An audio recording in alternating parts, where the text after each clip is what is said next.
evening, everyone. It is great to be here tonight. It's always a great joy to be here to celebrate our arts leaders in the community. My name is Elena Brokaw. I am the Director of the Parks, Recreation, and Community Partnerships Department for the City of Ventura. I was formerly the Cultural Affairs Manager for years. I cut my teeth on the arts in this town, so this is always one of my favorite nights of the year. First, I'd like to recognize the elected and appointed dignitaries. I specify them because there are many other dignitaries. I can't get to everybody, but elected and appointed, obviously we have our mayor, Mike Tracy, here. What would the Mayor's Arts Awards be without the mayor? And our deputy mayor, Cheryl Heitman. How could I? There she is. And we have a few arts commissioners. We have a public art commission and a cultural affairs commission here in town. And Susan Cook, Phil Taggart, and Marie Lakin are here tonight. Thank you. And if others of you snuck in, you just, I didn't see you. You're being too subtle. So please stand up and be recognized. This is the 8th year that the City of Ventura has held the Mayor's Arts Awards, which gives the community a chance to get together and celebrate a few hardworking, diligent, and creative individuals who together have helped build and help continue to build Ventura as an arts city. This is also the 20th year since the City of Ventura made a specific financial and strategic decision to invest in the arts through the 1992 Cultural Plan. How many of you were around in 1992? Quite a few, but quite a few of you were not.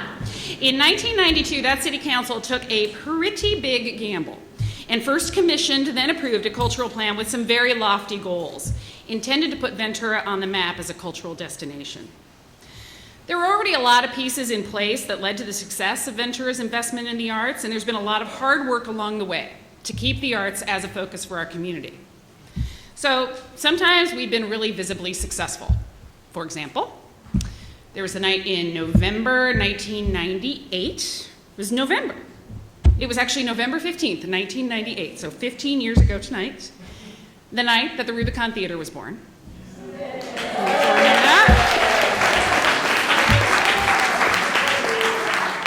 It was the night of the concert performance of Jesus Christ Superstar in the Ventura Theater. Not surprisingly sponsored by Barbara and Larry Meister of Barber Ford. So that was a big night. Ted Neely and Carl Anderson reprising their movie roles as Jesus and Judas up on the stage. And Sandra and Jordan Labby also sponsored that night. Again, not surprisingly. I just remember there was a cake with little Barber Ford cars on it. So that's why Barber Ford rhymes in my mind. So, and then there's another big success. There was this afternoon in 2008, so let's see, 10 years later, when the Ventura Music Festival really launched its crossover concerts at the Ventura College Green with Pink Martini, little band from Portland, Oregon. I looked them up online today. In a month, they're performing at Carnegie Hall. Kind of a big deal. So there have been some big successes, some really vocal, visible successes. And then there are times when the arts seem to kind of go underground. When it feels like people don't notice anymore. When it feels like artists aren't appreciated. When it feels like nobody's buying. I'm sure some of you artists in the audience can relate to that. And those times are normal, and they pass, it happens, and then with a boom, like from nowhere, the arts are back. So here's a little story about that. It was 1995. At the time, I was working for the City of Ventura, and we were trying to get the Art Walk on the map. We've been doing the Art Walk for a while, and it was good. And people came out, and they went to galleries, and they ate a lot of cubed cheese. Y'all remember the cubed cheese. If you were really lucky, you got some wine, a little bit of wine. That year was the year that the City of Ventura invested in its downtown and did a revitalization of downtown. And they replaced the ficus trees. Anybody remember the ficus trees? You remember the ficus trees? You got some ficus fruit on your car, didn't you, Mr. Labby?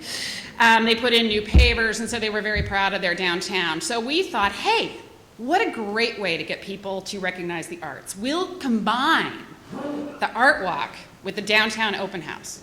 And people are going to come for downtown. They're going to come to see what's happened to downtown. And at the time, they'll get some art. They won't even know what's happening, you know? So we were all set to piggyback on the downtown reopening success. So everything's going well. Everybody's working to get downtown ready. They're putting in the pavers. They're replanting the palm trees. I forget, there weren't enough palm trees that went in. They all had to be dug out. They replanted them. Everything's going great. 2 weeks before the Saturday night of the downtown open house and the art walk, they tore up all the streets because they were going to repave them all. Okay, some people here remember this. By the way, Mark Hartley, Cultural Affairs Commissioner, is here. I saw him. So they tore up all the streets, but everything's going well. We're thinking everything's good until the Tuesday before. They're repaving some streets and they get things done, and there's only one stretch of street that is left. And it's the stretch of California Street between Main Street and Poli. Okay, pretty visible stretch. But everything's good, and then the Tuesday before the art walk, City Engineer Albert Carbon came up to my cubicle. I was working late, of course, and he said, yeah, bad news, the Street Pavers Union went on strike. So, oh God, disaster. What should we do? Should we cancel? No, we can't do that. But I mean, you know, you've given housewarming parties. That's like giving a housewarming party where you're serving, you know, I don't even know the analogy, but you can imagine it's bad. So we gnashed our teeth, we got our minds together, and to make a long story short, this is what happened. We commissioned a local artist.